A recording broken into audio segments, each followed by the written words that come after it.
Ce soir, plan fédéral pour les langues officielles. Québec suggère que les 138 millions destinés aux anglophones du Québec servent à la francisation. La ministre Ginette Petitpas-Taylor nous dit ce qu'elle en pense. La grève des fonctionnaires, le voyage de Justin Trudeau à New York, l'analyse des dossiers chauds de la semaine avec notre panel de journalistes.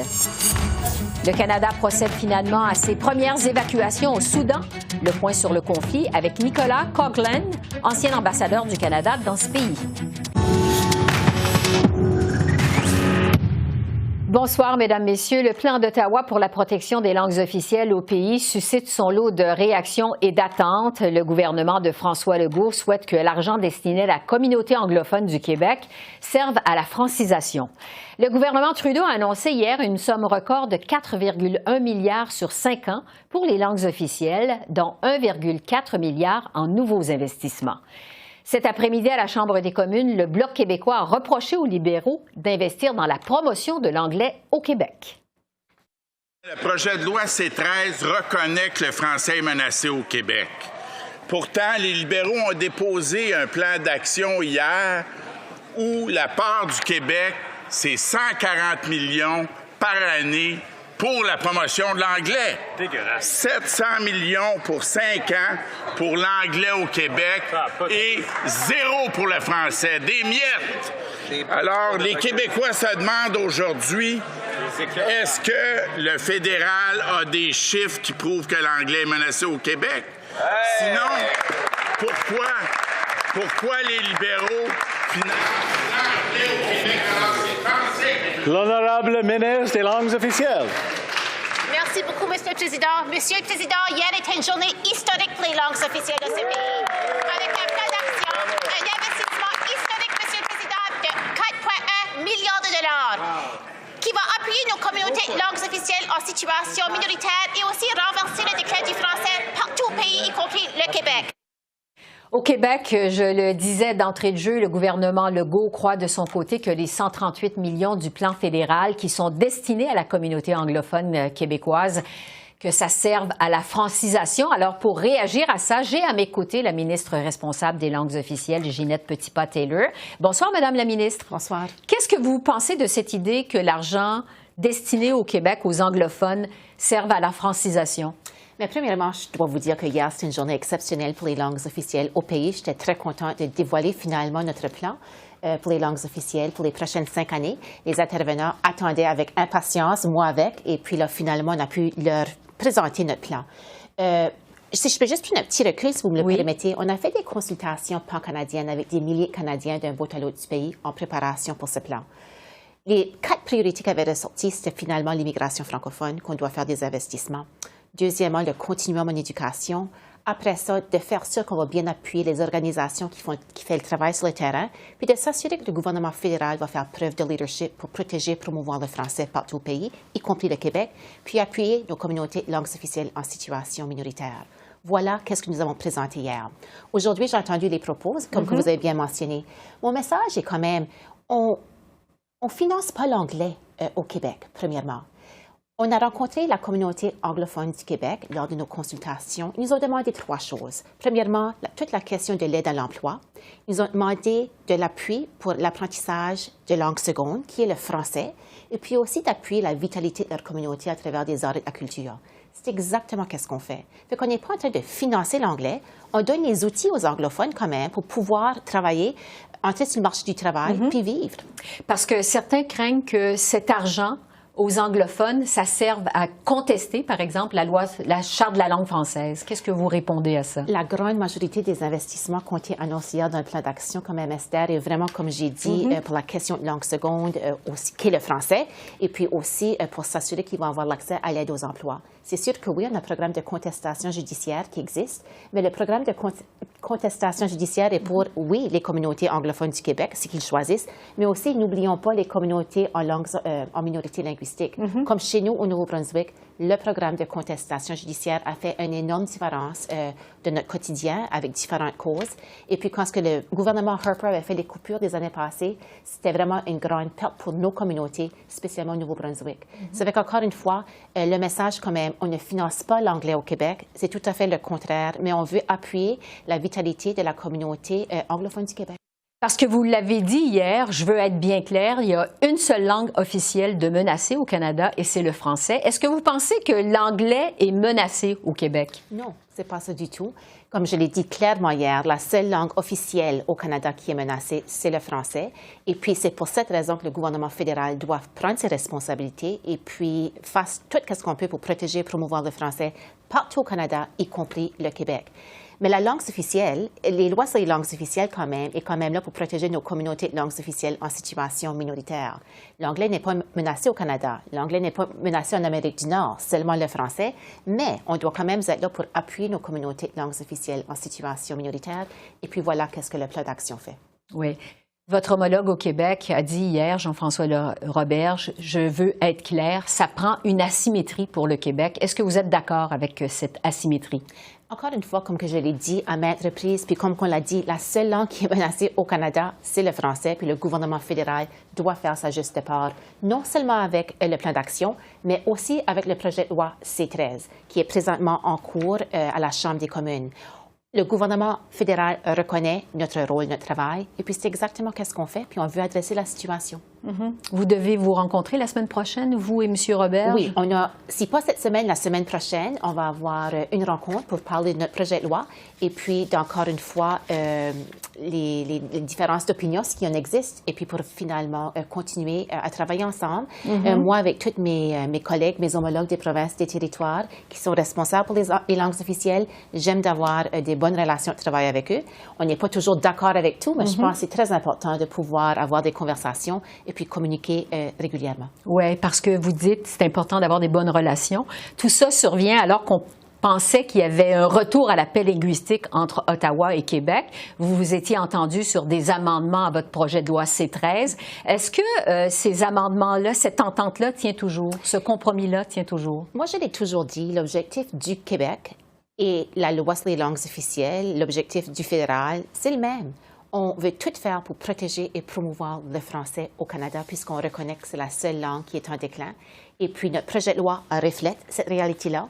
Avec M. Roberge, puis avec la loi du Québec, on voulait toujours s'assurer que nos deux régimes, si on veut, allaient s'aligner. Et puis, c'est exactement ce qu'on a pu faire. Oui, parce que la mésentente portait sur les entreprises de juridiction fédérale qui œuvrent au Québec. Sur quoi vous vous êtes entendus exactement? Mais finalement, les deux régimes étaient quasi semblables, je l'ai toujours dit. C'était quasiment copie carbone, mais il y avait des ajustements qu'il fallait qu'on fasse. Il y avait des choses que nous, qu'on allait faire dans toute la question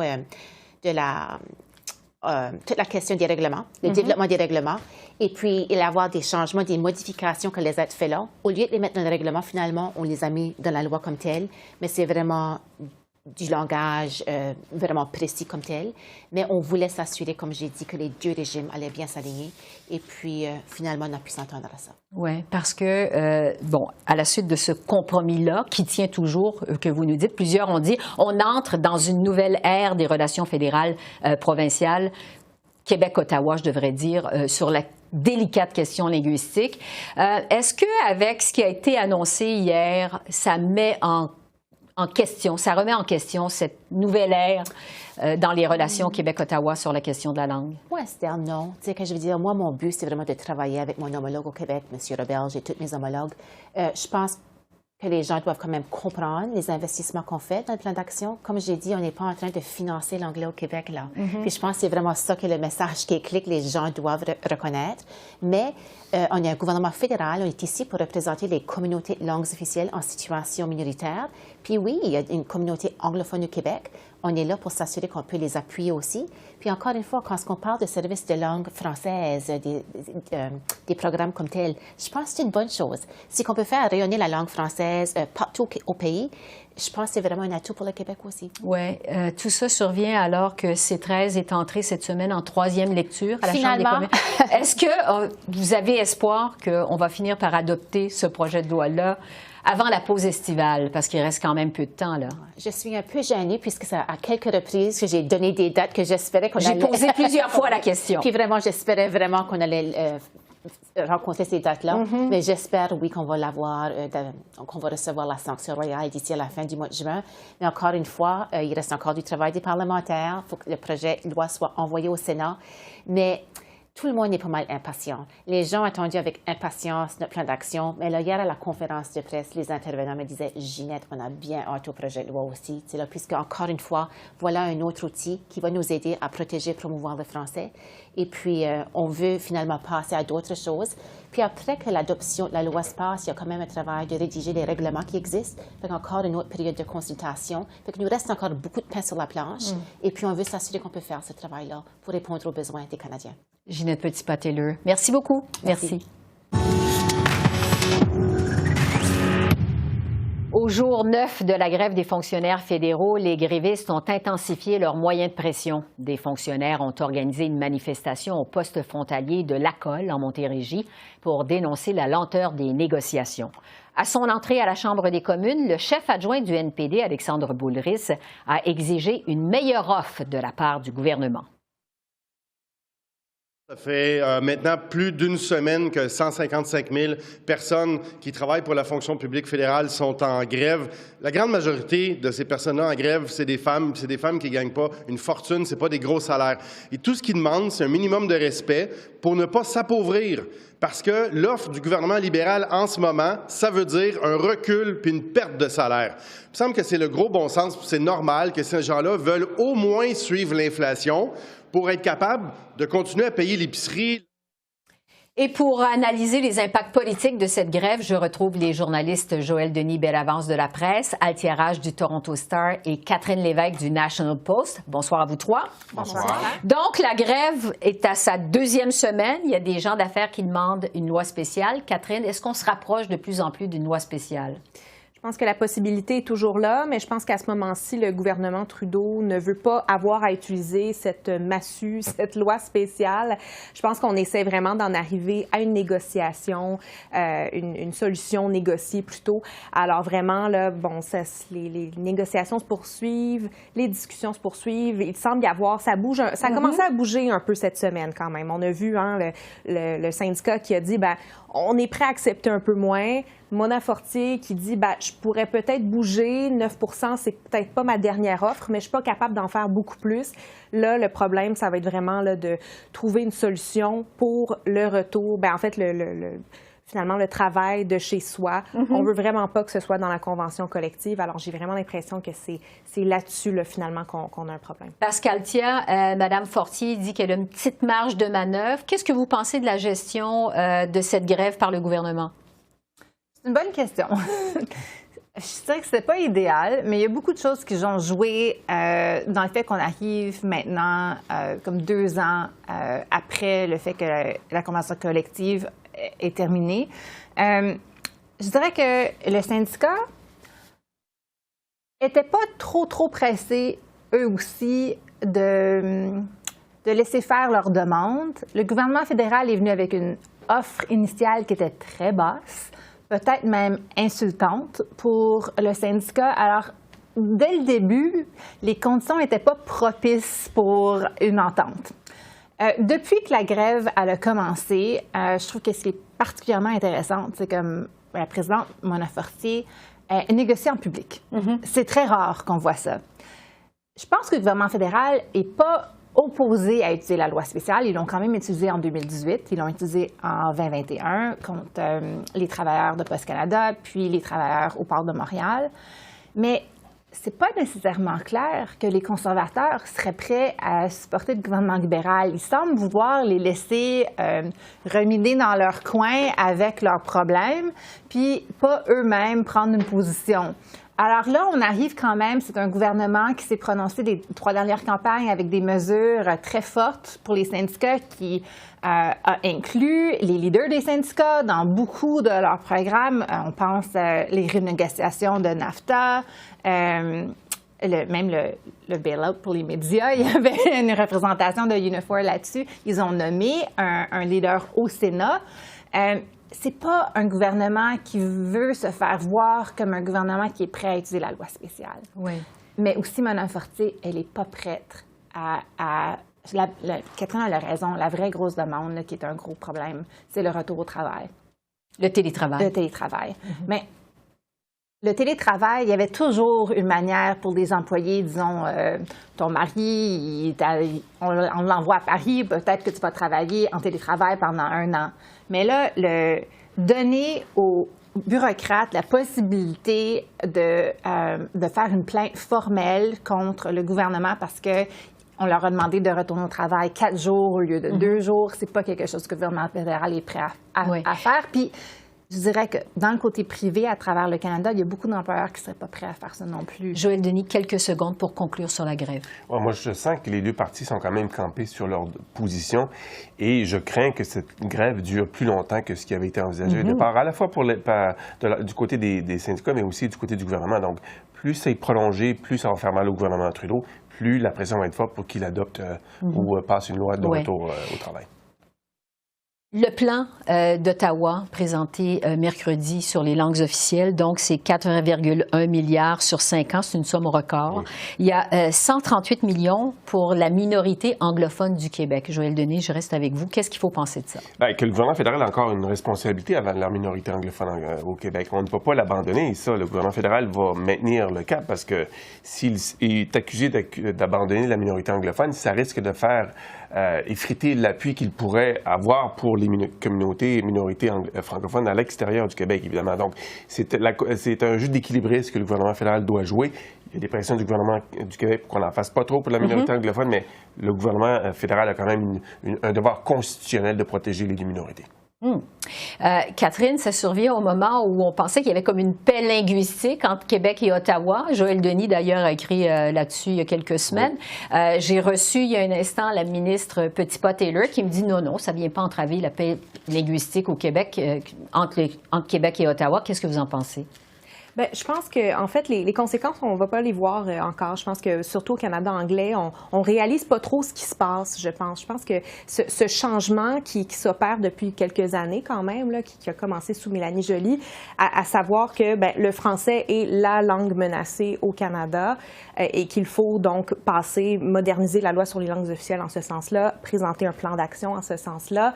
Je pense que vraiment, dans le reste du Canada, on n'a pas encore observé ces effets. On ne sait pas encore comment ça va se manifester concrètement.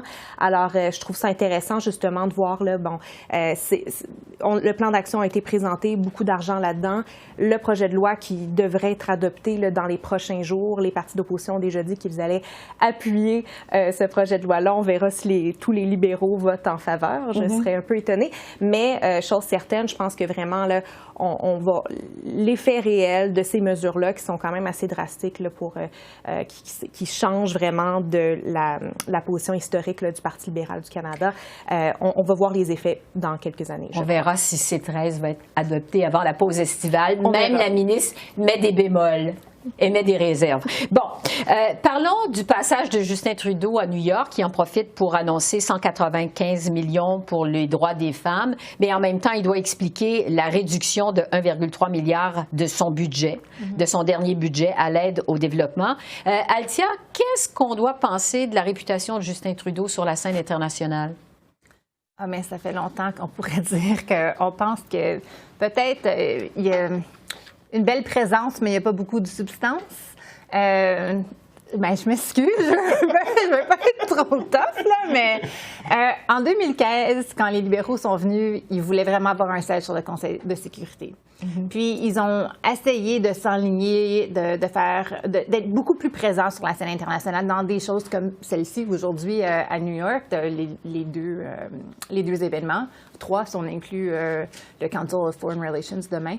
Mais ils voulaient démontrer qu'ils prenaient les enjeux internationaux sérieux puis qu'ils étaient prêts à mettre des investissements. Alors, on a participé au Mali.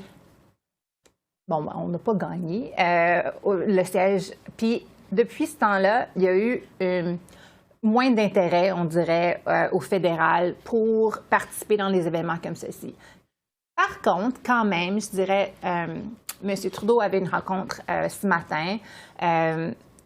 C'est important qu'il participe à des événements comme ceci. Je sais que vous avez mentionné les critiques qui disaient, il y a beaucoup d'argent, beaucoup moins d'argent dans le budget. Mais s'il ne participe pas à ces événements comme ça, il y a moins de pression pour investir parce qu'il ne peut pas aller dans des événements comme ça à New York puis avoir une enveloppe vide. Alors, gouverner, c'est faire des choix. On demande aux gens, est-ce que vous voulez donner plus à l'aide internationale? Les gens disent oui. On leur demande, est-ce que vous voulez investir plus dans les soins de santé ou vous voulez donner plus dans l'enveloppe internationale?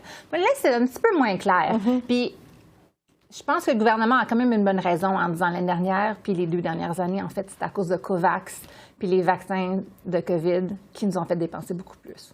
C'est tout le temps qu'on a. Je suis désolée. J'ai trop parlé. Je sens que vous aviez quelque chose à ajouter, mais c'est tout le temps qu'on a. Joël Denis, Althia, Catherine, merci beaucoup. Merci. Merci.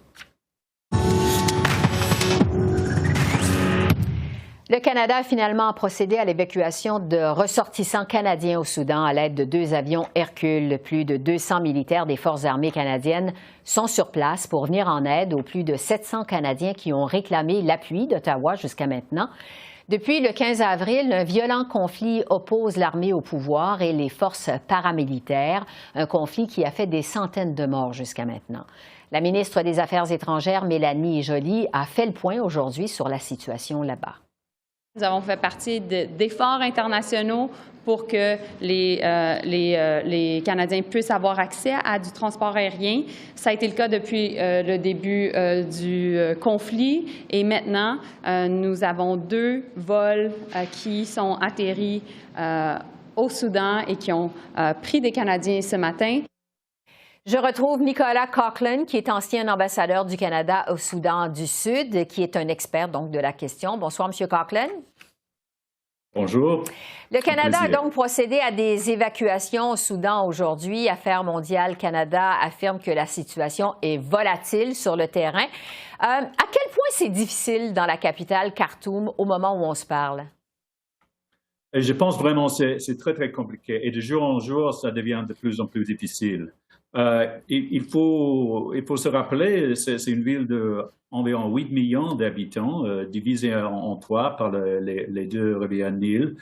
Et ça fait maintenant 8 jours, 9 jours dans la plupart de la ville est sans électricité. L'essence commence à manquer, le diesel. Il n'y a plus de véhicules, les magasins sont fermés, les gens n'ont pas accès à cash machines. Alors, chaque jour, c'est de plus en plus difficile. Oui, parce qu'on dit qu'il y a beaucoup d'habitants qui sont prisonniers à l'intérieur de leur maison et commencent à manquer de nourriture. Est-ce que ce sont les informations que vous avez, vous aussi? Oui, effectivement. Je pense vraiment que c'est une crise humanitaire. Je ne veux pas minimiser les problèmes dans le reste du pays, mais quand même, quand on est dans une grande ville, on n'a pas la possibilité d'échapper de la ville. On n'a pas, les gens, ils ne peuvent pas aller à leur champ, ils ne peuvent pas aller au village le plus proche. Ils sont coincés là. Oui. Sur les 1800 Canadiens qui se trouvent actuellement au Soudan, selon Affaires mondiales, 700 ont réclamé de l'aide. Vous connaissez bien la question des évacuations. Votre épouse et vous avez d'ailleurs reçu la Croix de service pour votre rôle dans l'évacuation des citoyens canadiens au Soudan du Sud lors de la guerre civile qui remonte à 2013. Racontez-nous ce que vous aviez vécu justement à ce moment-là. Bon, il y a certaines similarités et certaines différences. Les similarités, à ce moment-là, à Djouba, au Soudan du Sud, on avait en effet 2 armées qui se combattaient pour la supériorité, pour le contrôle. Dans la capitale, l'armée du gouvernement, le SPLA, ils ont finalement gagné le contrôle de la ville au bout de 2 jours. Alors, on était vraiment dans une situation de combat de chars armés dans la ville durant 2 jours. Ils ont gagné le contrôle, y compris le contrôle de l'aéroport. Et puis le 3e et le 4e jour, on a pu commencer les vols d'évacuation. Alors les premiers à venir, c'était presque comme toujours les Américains de leur base de Djibouti. C'est la même base d'où on vole actuellement. Et puis, peu à peu, on a pu évacuer tout le monde qui voulait. Je dirais quand même que le Canada, pour des raisons, je sais pas, c'est pas mon job, disons, mais ils ont décidé de ne pas participer dans l'effort aérien. Alors, on a dû dépendre des alliés, de la Grande-Bretagne, des États-Unis, l'Allemagne, les différents pays alliés. Ouais. Mais juste pour décrire un peu la situation, on avait l'aéroport était sous contrôle. Alors, on travaillait, la façon de travail, c'était que moi, je recevais tous les matins un appel d'Ottawa qui me disait combien de sièges étaient disponibles aujourd'hui pour les Canadiens. Et puis, on travaillait pour rassembler les Canadiens et pour finalement faire tous les documents et tout ça et les envoyer sur les avions alliés. Oui, tout ça remonte donc à 2013. À la lumière de votre expérience, de cette expérience-là, justement, à quel point c'est une opération qui est difficile pour les autorités canadiennes, ces évacuations qui se déroulent en ce moment au Soudan? Bon, je dirais que la grande difficulté actuelle, bon, d'abord la question de sécurité. C'est pas évident bon, on sait que dans la ville de Khartoum, l'aéroport principal est fermé, c'est sous le contrôle des RSF, le Rapid Support Forces, c'est-à-dire les rebelles, si on veut utiliser ce terme-là. Et l'autre aéroport qu'on utilise, c'était environ 30 km de la ville. Et ça, c'est la grande difficulté. Les gens qui sont coincés ici, qui sont quand même obligés de trouver un moyen d'arriver à l'aéroport à 25-30 km. Comme je disais, il n'y a pas de transport, pas de taxi, pas d'essence. Alors vraiment, je dirais que ça, c'est la grande complication. En plus de la situation sécurité au bord, disons, aux alentours de l'aéroport. Oui. On sait que le Canada accuse un retard par rapport à d'autres pays en matière de rapatriement des Canadiens. Comment ça s'explique, selon vous? Bon, la première chose que je dirais, que quand on faisait l'évacuation de Juba, les Canadiens, vraiment, ils ne se sont pas plaints à avoir un drapeau allemand ou un drapeau américain.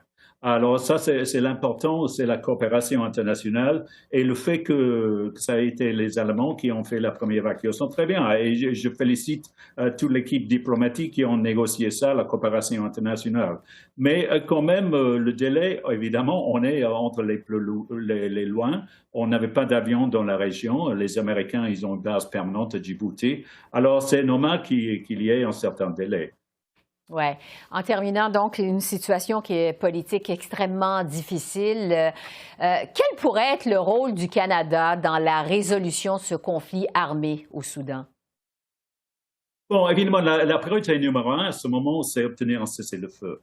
Et je pense que ça doit être fait en coopération, évidemment, avec nos alliés traditionnels, les États-Unis, Grande-Bretagne, mais en plus l'Union européenne et l'organisation régionale qui s'appelle IGAD. Et on peut jouer un rôle important dans ça.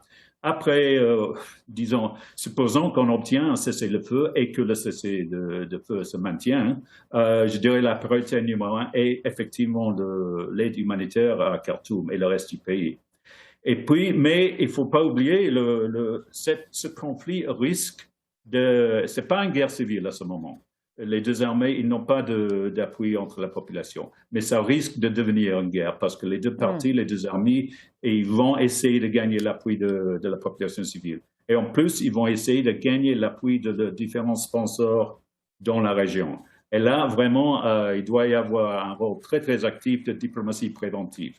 Ouais. Si j'ose suggérer, à un moment donné, quand la situation le permet, rétablir une présence diplomatique, je pense que ce serait une urgence. Ouais. Les Nations Unies sont là, l'Union européenne, ils sont là. Alors, on va voir jusqu'à quel point ce conflit dégénère au Soudan. Nicolas Coghlan, je rappelle que vous êtes un ancien ambassadeur du Canada au Soudan du Sud. Je vous remercie beaucoup de vos lumières. Merci beaucoup. Je vous remercie de votre intérêt. Alors voilà, c'est comme ça qu'on a vu l'essentiel de l'actualité de ce jeudi 27 avril sur la colline parlementaire à Ottawa. Esther Bégin qui vous remercie d'être à l'antenne de CEPAC, la chaîne d'affaires publiques par câble. Je vous souhaite une excellente fin de soirée et je vous dis à demain. Au revoir.